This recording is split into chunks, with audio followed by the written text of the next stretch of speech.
આપણા દેશને ભારત માતાનો દરજ્જો એમ જ નથી આપવામાં આવ્યો, કારણ કે આપણા દેશમાં યંગ રાજકારણ જેવા દાતાઓ પોતાની જન્મભૂમિ માટે ચારે હાથે દાન કર્યું છે. આજના યુગ ત્યારે લોકો મફતનું મેળવવાની અને લૂંટવા અને ગમે તેમ પૈસા કેમ બનાવવા તેના માટેના પ્રયત્નો કરતા હોય છે. ત્યારે આજે ગીર પંથકના ભામાશાની વાત કરીએ તો કે એક મોટા બિઝનેસમેન હોવા છતાં ખૂબ સાદાઈથી જીવે છે અને છૂટા હાથે દાન કરે છે, જેને આ પંથકના ભામાશા કહેવામાં આવે છે. ગીર ગઢડા તાલુકાના એક નાના એવા સણોસરી ગામમાં જન્મેલા અને આજે એક રિયલ એસ્ટેટમાં મોટા સફળ બિઝનેસમેન એવા ડાયાભાઈ નારણભાઈ ગુંદરાશિયાની વાત કરવી છે, જેણે પોતાના ગામ માટે અનેરો માતૃપ્રેમ છે પણ સમાજ માટે પણ નોંધનીય કામો કર્યા છે. પોતાના ગામની વ્યથા સમજી અને ગામમાં એક કે બે નહીં પણ 7 તળાવો બનાવી આપ્યા છે. ગીર પંથકના કહેવાતા ભામાશા ડાયાભાઈ નારણભાઈ ગુંદરાશિયાનો જન્મ 14/2/1962ના સણોસરી ગામે થયો હતો. 4 ભાઈઓમાં ત્રીજા નંબરના ભાઈ એટલે કે ડાયાભાઈ. એ 2 ભાઈઓ મોટા અને એક ભાઈ નાના. ભણવામાં બહુ સરસ ના હોય અને ખેતી હોવા છતાં ખેતી છોડીને હીરા ઘસવા માટે 1978માં મુંબઈ ગયા હતા. હીરા શીખીને ફરી થોડા વર્ષોમાં હીરા લે વેચ કરતા હીરાના પોતાના કારખાના શરૂ કર્યા હતા. પરિવારના ભાઈને ત્યાં બોલાવ્યા હતા. આમ પોતાના કરિયરની શરૂઆતમાં પહેલી સફળતા મળી હતી. હીરાના ધંધામાં ઉતાર ચઢાવ અને જોખમના લીધે બીજો કોઈ ધંધો કરવાનો વિચાર આવતા જ 1992માં સેલવાસ વાપી ખાતે કન્સ્ટ્રક્શન લાઇનમાં ઝંપલાવ્યું હતું. પછી ડાયાભાઈ ગુંદરાશિયાનો સિતારો ચમક્યો હતો. ફરી બાંધકામ ઉદ્યોગમાં ખૂબ જ આગળ વધ્યા હતા અને આજે ખૂબ જ મોટું નામ ધરાવે છે. સેલવાસ અને આજુબાજુના વિસ્તારમાં કન્સ્ટ્રક્શન લાઇનમાં એક મોટો દબદબો છે. એક સફળ બિઝનેસમેન બન્યા પછી પણ એક સામાન્ય વ્યક્તિ ધરાવતા ડાયાભાઈને લોકો ડાયા કાકાથી ખ્યાતિ મેળવી છે. ડાયાભાઈએ પોતાના વતન અને વતનના લોકો માટે અનેરો પ્રેમ છે. ગામની મુખ્ય પીવાના પાણીની સમસ્યા દૂર કરવા ગામના લોકો સાથે પહેલા એક તળાવ બનાવ્યું છે. ત્યારબાદ પીવાના પાણીની સમસ્યા દૂર થતાં સમગ્ર ગામની ખેતીના પિયતના પાણીની સમસ્યા દૂર કરવાનો વિચાર આવ્યો છે. ગામમાં ઉપરવાસમાં એક નહીં પણ 2 નહીં કરોડ રૂપિયાના ખર્ચીને 7 તળાવો બનાવી આપ્યા છે. પોતાના ગામના લોકોની હજારો હેક્ટર જમીનને હરિયાળીમાં બદલી નાખી છે. કોરોના કાળમાં તેમણે આ કામ શરૂ કર્યું હતું. છેલ્લા 3 વર્ષથી આ તળાવો ભરાય છે, જેથી અહીં ખેડૂતો 3 પાક લઈ શકે છે. વતન પ્રેમ અને સમાજ પ્રત્યેનો અનેરો પ્રેમ ધરાવતા ડાયા કાકાએ અનેક યુવાનોને સેલવાસ વાપીમાં બાંધકામના ધંધામાં જોડાયા છે. સૌરાષ્ટ્રના તેમજ ગીર પંથકના યુવાનો કન્સ્ટ્રક્શન લાઇનમાં છે.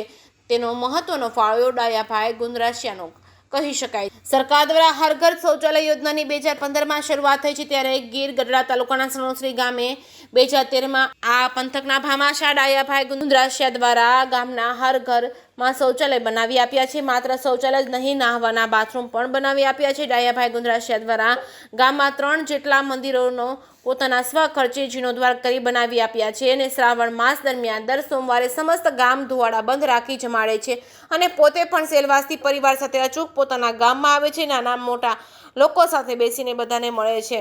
ગામના દરેક વ્યક્તિને નાના મોટા હોસ્પિટલની સહાય તેમજ દર વર્ષે ગામની સરકારી શાળામાં દરેક વિદ્યાર્થીઓને સ્કૂલ ડ્રેસ તેમજ નાની મોટી રોકડ સહાય આપવામાં આવે છે. ડાયાભાઈ વસુદેવ કુટુંબમાં માને છે, જેથી આજે પોતાના 4 ભાઈઓના પરિવાર સાથે રહે છે અને સણોસરી ગામમાં સાદાઈવાળા મકાનમાં રહે છે. પોતાના એક ભાઈ અહીં ખેતી પણ કરી સાદાઈવાળું જીવન જીવે છે. જે કે સિંહ ગુજરાતી સાથે અર્શી આહિર ઉપલેટ. આપનો પરિચય? મારો પરિચય આપતા કહું છું કે મારું ગામ સણોસરી. મારું નામ છે મનુભાઈ મેઘાભાઈ ગુજર.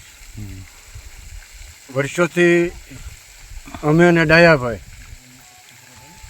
સાથે ભણતા. પછી 1976ની અંદર અમે ગયા હીરાના વ્યવસાય સાથે વસઈ. પછી ત્યાંથી ડાયાભાઈ 1992માં જમીન સાથે સંકળાયા અને સેલવાસ એનું કર્મભૂમિ બનાવી અને સેલવાસની અંદર અહીંયા વ્યવસાય શરૂ કર્યો. ધીરે ધીરે અહીંયા બિલ્ડર લાઇનમાં ઝંપલાયું. તો માતાજીની કૃપાથી બહુ એ આગળ નામના મેળવી છે. અને પછી ડાયાભાઈ અમારા ઘરના ભામાશા ગણાય. તેમજ ડાયાભાઈ ઉદાર જીવના માણસ અને એનો ફાળો બહુ મોટો છે. સામાજિક લેવલે છે, શૈક્ષણિક લેવલે પણ છે. અને અમારા ગામની અંદર વર્ષો જૂની સમસ્યા હતી પાણીની. એટલે ઉનાળે અમારે પાણી ટીપણા ભરીને ઘરે લાવવા પડતા. તો એ સમસ્યા ડાયાભાઈએ 2 વર્ષ પહેલાં હલ કરી દીધી. અને એમાં આવા જે મોટા મોટા સરોવર છે એવા 6 સરોવર બનાવ્યા આ નેરા ઉપર. 7 સરોવર બનાવ્યા અને ગામની જમીન ને પીવાના પાણીની સમસ્યા દૂર થઈ ગઈ. પછી શૈક્ષણિક ક્ષેત્રે ભાવનગરની અંદર 1200 કન્યા દીકરીઓ ભણે છે. એમાં મોટામાં મોટું યોગદાન ડાયાભાઈનું ગણાય. એટલે શિક્ષણ ક્ષેત્રે પણ ડાયાભાઈનું બહુ મોટું નામ છે. પછી સામાજિક લેવલે બેડિયાની અંદર જે સમૂહ લગ્ન થાય છે એની અંદર 100 સુધી 150 સુધી લગ્ન થાય છે. અને સુરતની અંદર જે સમૂહ લગ્ન થાય છે 500 સુધી લગ્ન થયેલા છે. એમાં ડાયાભાઈનો મુખ્ય ફાળો છે. એટલે આવી રીતે ડાયાભાઈએ બહુ અનેક કાર્યો કર્યા છે.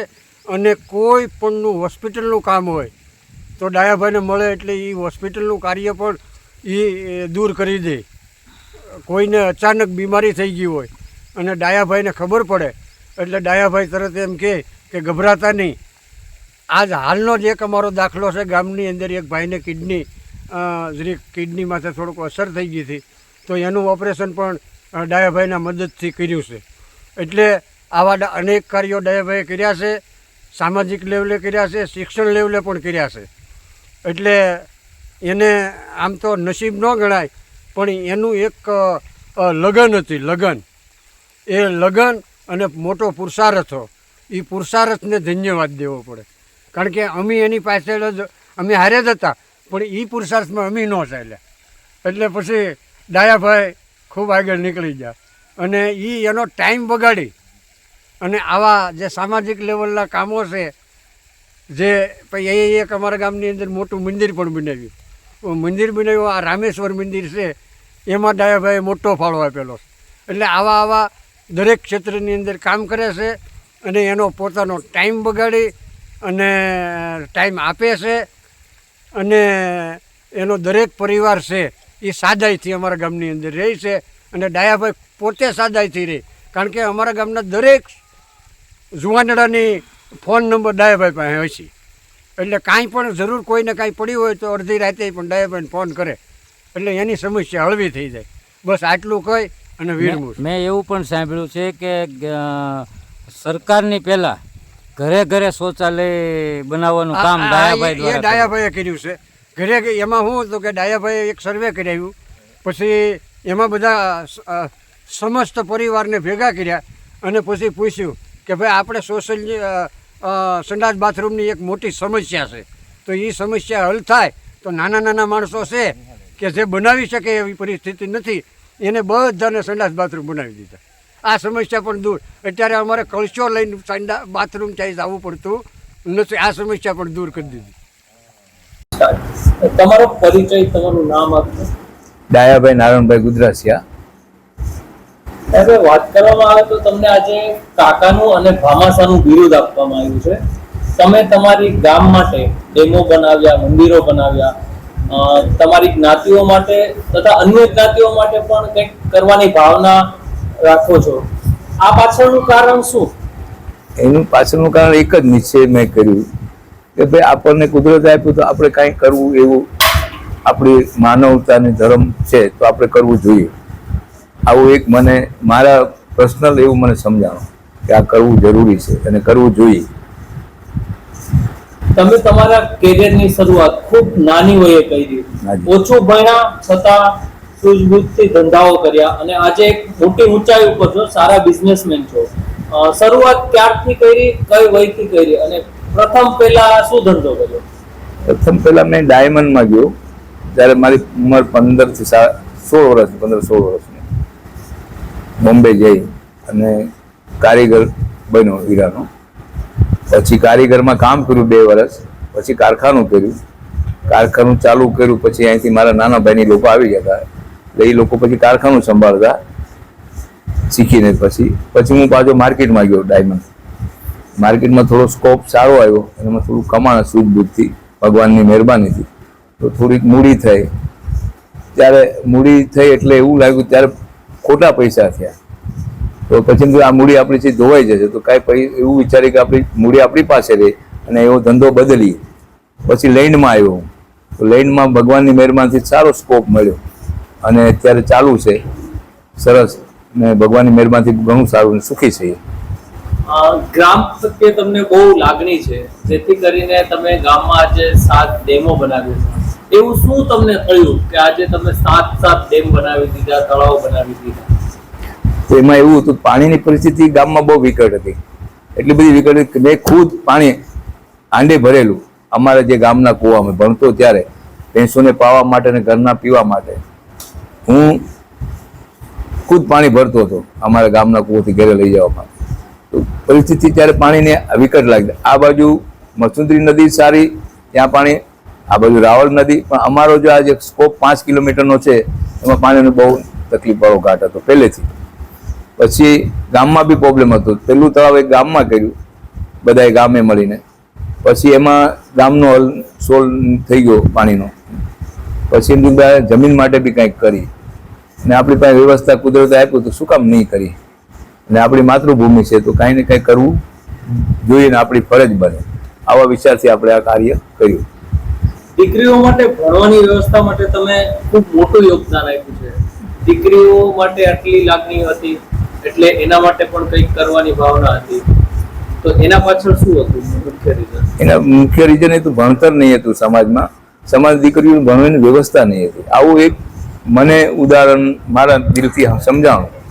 વ્યવસ્થા આપણી પાસે હતી એટલે સમાજમાં આગેવાનોને વાત કરી કે ભાઈ આવું કંઈ આપણે સમાજ માટે કંઈક કરીએ. અને સમાજ જ્યારે ભેગો થયો અને મને કીધું ભાઈ એટલું ફાળો, તો આપણે આપતા ક્યારેય અત્યાર સુધી સમાજને જે આશા લઈને આવ્યા અમારી પાસે મેં ક્યારેય ના પાડી નથી. લોકો આજે પૈસા હોવા છતાં પણ ઘણું દાન નથી કરી શકતા. તમે હંમેશા 4 હાથે દાન કરો છો અને બધાને મદદરૂપ થાવ છો. આની પાછળ શું કહી શકાય? તમારા વિચારો, સંસ્કારો કે શું? એ આ કુદરતની દેન છે. હું સમજુ છું કે આપણીથી કંઈ થતું જ નથી. આ કુદરત કરાવે તો થાય, બાકી કંઈ થતું નથી. એવું મારો પ્રશ્ન મારા લાઈફમાં અને મારા જીવનમાં મને સમજાય છે, બીજાને જે સમજાવતું હોય છે. અને મેં જે તે વખતે દાન આપ્યું ત્યારે મારી એવી કોઈ કેપેસિટી નથી કે હું 1.5 કરોડ રૂપિયા દાન આપી શકું. સમાજમાં તો ઘણા લોકો હતા, બધા એવું કહેતા કે દાનની શરૂઆતમાં અમારા સમાજની અંદર ખબર પડી. મેં આપનો પરિચય. મારું નામ અનિલભાઈ રામજીભાઈ ગુદરાસિયા, ગામ સણોસરી. તળાવ વિશે વાત કરીએ તો આપણે તળાવ જે ડાયાભાઈ હસ્તક બધા તળાવ બંધાવેલા છે એ ટોટલ તળાવનો એરિયા 35 વીઘા છે અને એની સ્ટોરેજ કેપેસિટી જોઈએ તો 2.5 થી 3 લાખ ઘન મીટર જેટલી સ્ટોરેજ કેપેસિટી. અને આ તળાવનું બાંધકામ 14 જાન્યુઆરી 2022ના રોજ ચાલુ કરેલું અને 2 ઉનાળા કન્ટિન્યુ રાત દિવસ ચાલુ રાખેલું છે. અને એ એટલું કામ કરતાં બધાએ ચેક ડેમના કામ પરિપૂર્ણ થઈ ગયા અને બધા નાના મોટા 7 ચેક ડેમ છે તે સંપૂર્ણ હાલ તો સંપૂર્ણ ભરાઈ ગયા છે. અને અમારા ગામમાં ઉનાળા કોઈ દિવસ પાણી વાડીમાં રહેતું નહીં. અને જે અત્યારે તળાવ બંધાતા બધાય ખેતરોમાં નાના મોટું 5-7 વીઘાનું પિયત થાય છે. અને હજી એવા પ્રયત્નો ચાલુ છે ઉપરે ડાયાભાઈ ઉપર લેવલ મુજબ કે આ તળાવ 12 મહિના જીવતું રાખવાના એવા પ્રયત્નો હાલ ચાલુ છે. અને આ તળાવનો અંદાજિત તળાવનો ખર્ચો આપણે કહીએ તો 6 થી 7 કરોડ રૂપિયાનો થયેલો છે.